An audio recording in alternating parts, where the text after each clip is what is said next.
from helmets and cleats to cameras and lights was Fred Dryer. From his defensive end position, Fred was tough enough to joust with the NFL's best defensive linemen. But Dryer also jested as well as he jousted. He saw the NFL as a crazy circus, and in it, he played the dual roles of strongman and clown. You and I have an insight that no other person on the team has. You've got to learn to loosen up. Be positive. Think Super Bowl. Look, have you ever seen the Super Bowl rings in the past? They're unbelievable, the size of telephones.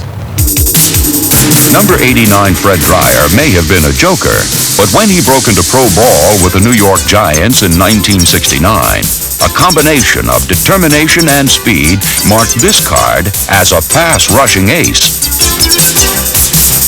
But in New York, number 89 was afraid of getting lost in the crowd. So after playing out his option in 1971, he went from the bright lights of the big city to the sun-drenched vistas of his native California. New York bugged me because everything is vertical in New York. LA is horizontal. I'm a horizontal person. Why New York? I mean, why would a person want to be in New York? I'd be in New York City and I was constantly looking around. People thought I was looking for cabs. I'm looking for open spaces. You know, it's like walking in a maze and Monopoly set. You know, you're always running the Park Place. I mean, you walk around the city watching these big machines going boom, boom. While noisy machines symbolized confinement for Dryer, he heard a song of freedom in the sound of flapping wings. I walk around the zoo, and especially when there's a bird cage, and go down inside and look at the different varieties of birds. Big birds, small birds, long-legged birds, short-billed birds. And I just think of myself as being a bird sometimes, flying around, being free, soaring up 10,000, 15,000 feet. And all of a sudden I realize I am a bird. Oh, I just go crazy because I love birds. I want to be a bird. Dryer was a rare bird in his own right, and whether he was soaring along Pacific sands or flying past offensive linemen, he saw his world as one giant cuckoo's nest. I like to have fun on the field. I like to have fun off the field. I'm not two different people on the field. I'm the same person on and off the field. Dryer's lighthearted approach to pro football belied his flair for laying a heavy hand on quarterbacks. In 1973, Dryer set an NFL record by registering 2 safeties in a single game against Green Bay. Dryer's playing style was similar to his lifestyle. He avoided being tied down by staying on the move. I always thought that the least amount of contact you made between where you were and where the ball was, the better off you were. If you got hooked up with blocks, you weren't much good. The biggest asset that I thought I had was my ability to cover the field. And I used to love sprinting and running by guys, getting to wherever the ball was. Despite his love for running down opponents, there were times when this free-spirited sprinter found it hard to get out of the starting blocks.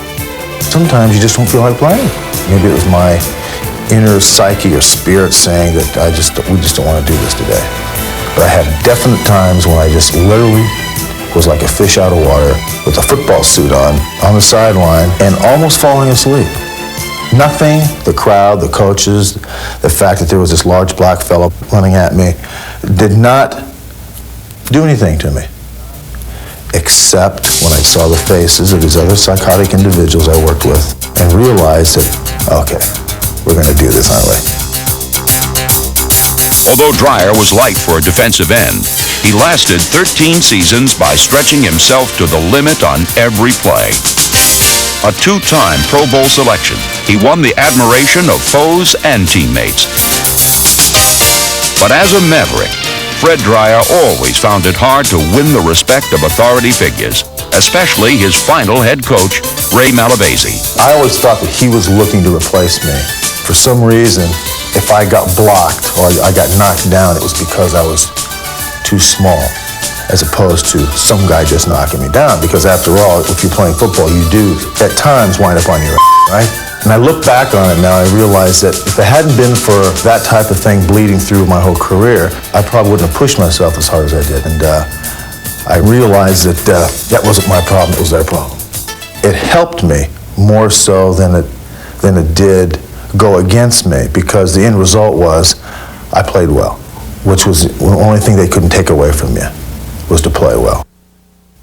Fred Dreier's sense of humor enabled him to see an often too serious game from a different perspective. Now, Tommy McDonald also saw the game from a different perspective, but that, of course, was because he only stood 5'9".